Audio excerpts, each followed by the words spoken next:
नमस्कार मित्रों, क्लास 8 के नए चैप्टर हमें संसद क्यों चाहिए के साथ मैं गुमान सिंह आपके सामने अपने चैनल के माध्यम से एक नया चैप्टर लेकर के आया हूं। हमें संसद क्यों चाहिए। देखिए, कोई भी चीज, कोई भी वस्तु, कोई भी नॉलेज हमें क्यों प्राप्त करना, इससे पहले हमें यह जानना जरूरी होता है कि वो है क्या। मित्रों, अगर मैं आपके सामने ये चीज लिखूं, यहां पर मान लीजिए मैंने कुछ ऐसा लिखा और मैं आपको पूछता हूं कि क्या आपको ये चाहिए, तो आप पहले पूछेंगे कि सर पहले ये तो बताइए ये है क्या। जब आपने ये पूछा कि ये बताइए कि ये क्या है, तब से मैंने ये समझ लिया कि इस चैप्टर के लिए आपकी जिज्ञासा बढ़ गई है। दरअसल मित्रों, ये कुछ भी नहीं, ये मैंने ऐसे ही लिखा है। मैं इसको यहां से रब कर देता हूं, इसको गायब कर देता हूं। ये मैंने ऐसे ही लिखा है। इसका मतलब ये है, हमें संसद क्यों चाहिए से पहले ये जानना है कि संसद क्या है। एक बात और ध्यान से सुन लीजिए, ये जो वीडियो है वो ये डिसाइड करेगा कि इस चैप्टर को आपने कितना समझा है या नहीं समझा है। ये वीडियो सिर्फ और सिर्फ 8वीं क्लास के लिए नहीं, आगे भी आपकी जो स्टडी जारी रहेगी, इंडियन पॉलिटिकल सिस्टम है उसको समझने में एक आपके लिए बहुत महत्वपूर्ण रोल अदा करेगा। इसलिए आपसे गुजारिश है, इस वीडियो को ध्यान से देखिए, इसको नोट कीजिए, नोटबुक साथ में रखिए, इसको समझिए। संसद क्या है, मैं इसको शुरू करना चाहता हूं। मैं आपको संसद पे ले आऊंगा, ध्यान रखना। शुरुआत करता हूं राज्य से। उसके पहले मैं आपको बता दूं, क्लास 6 में आपने ग्राम पंचायत के बारे में पढ़ा था। क्लास 7 में हम थोड़ा आगे बढ़े, विधानसभा राज्य की ओर चले थे। अब हम पढ़ेंगे संसद के बारे में। अब आपको बात करनी है देश के बारे में। शुरू करते हैं इसको। देखिए मित्रों,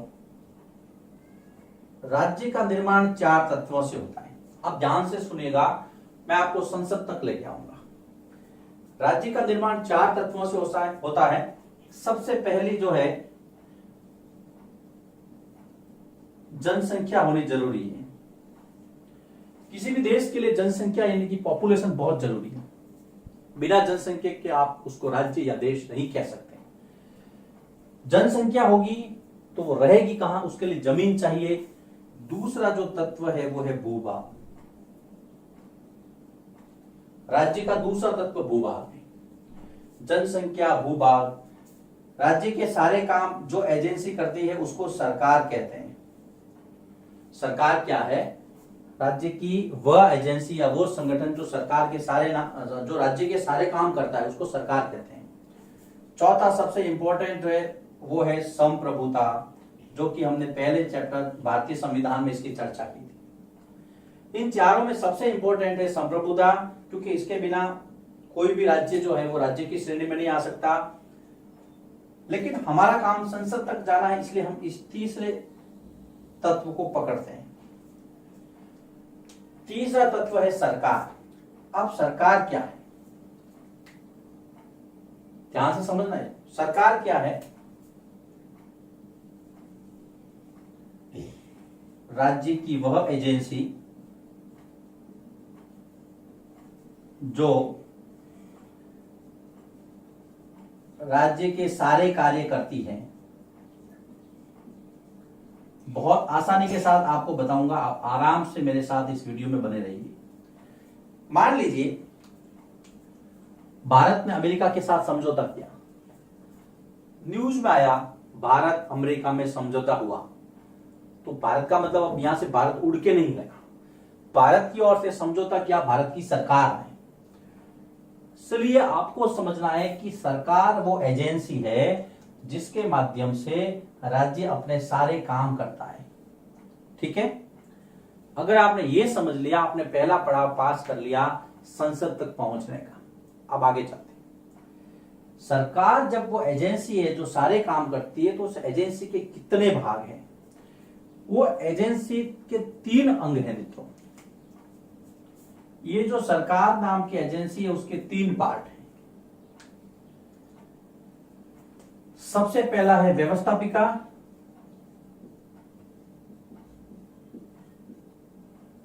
दूसरा है कार्यपालिका और तीसरा है न्यायपालिका।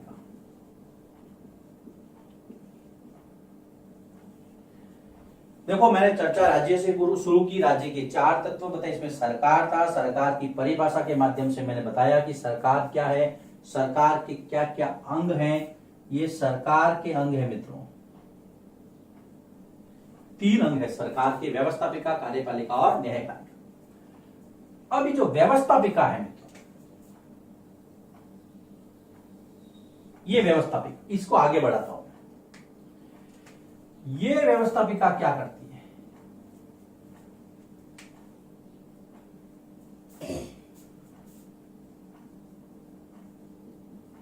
सरकार का वह अंग जो कानूनों का निर्माण करता है।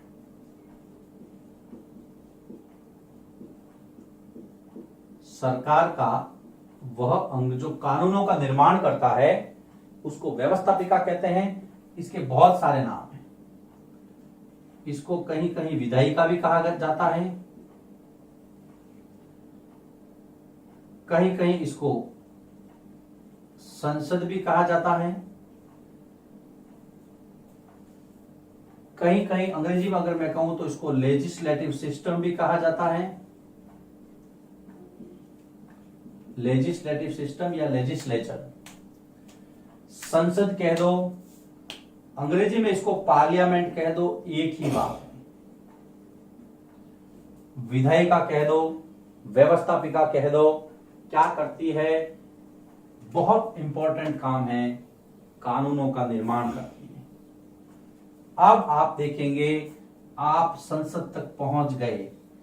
अब आपको कोई पूछे संसद क्या है, संसद सरकार का वह अंग है जिसको व्यवस्थापिका भी कहते हैं। यह राष्ट्र के लिए कानून निर्माण का काम करती है। वेरी सिंपल, बहुत आसान है ये। आपको राज्य से इसको समझना है और लाकर के सीधा संसद पे खत्म करना है। अब भारत के संदर्भ में बात करता हूं। भारत के संविधान में संसद का स्पष्ट वर्णन किया गया है। भारतीय संविधान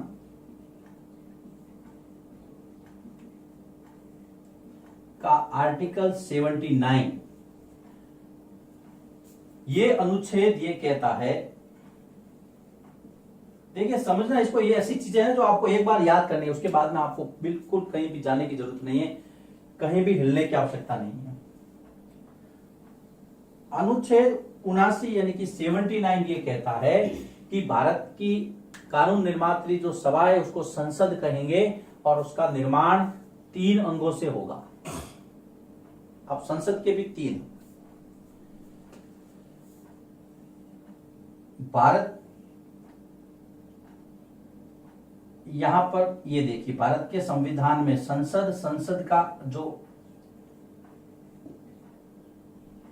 संसद का जिक्र किया है आर्टिकल 79 में, ठीक है।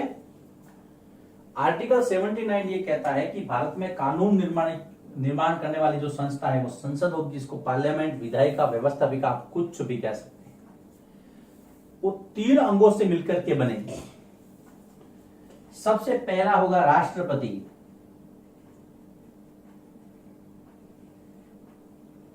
फिर आपकी राज्यसभा और यहां पर है लोकसभा।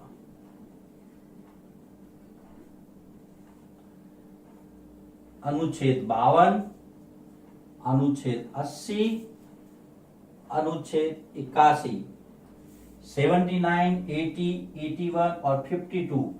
याद रखिए, राष्ट्रपति संसद का अभिन्न अंग है। प्रेसिडेंट, लोकसभा और राज्यसभा, ये तीनों संसद के अंग हैं। जब भी संसद का जिक्र करें, तीनों को लिखें, केवल लोकसभा राज्यसभा या राज्यसभा लोकसभा नहीं लिखें। स्पष्ट रूप से आप ध्यान रखेंगे। तो ये वीडियो सबसे पहले हमें ये बताता है कि संसद क्या है। सिंपल शब्दों में कहूं, संसद भारत की व्यवस्थापिका है, संसद भारत की विधायिका है, जिसका कार्य कानूनों का निर्माण करना है। कानूनों का निर्माण और कानूनों का निर्माण, ये आप मन में गांठ बांध ले, संसद मतलब कानूनों का निर्माण करने वाली संस्था। जो 3 अंगों से मिलकर बनेगी, राष्ट्रपति, भारत के राष्ट्रपति, राज्यसभा और लोकसभा। ये इसका इंट्रोडक्शन है, इसका परिचय है। अब अगले वीडियो में मैं आपको बताऊंगा कि संसद के ये जो तीनों अंग हैं, उसमें से ये दोनों हाउस हैं, हाउस के काम क्या है, हाउस की सदस्य कौन होते हैं, हाउस के अंदर कौन कौन से तंत्र काम करते हैं, इसके लिए हम छोटा सा वीडियो पढ़ेंगे। इस चैप्टर बहुत अच्छा चैप्टर है मित्रों, और ये चैप्टर आपकी भारतीय राज्य व्यवस्था को समझने में काफी मदद करेगा। इसलिए इस अध्याय के जितने भी चैप्टर में जितने भी वीडियोस में लाता हूं, उन सबको वीडियो को आपको आराम से ध्यान से देखना है, समझना है, और इसकी जो विषय सामग्री है उसको अपने रजिस्टर में नोट करना है।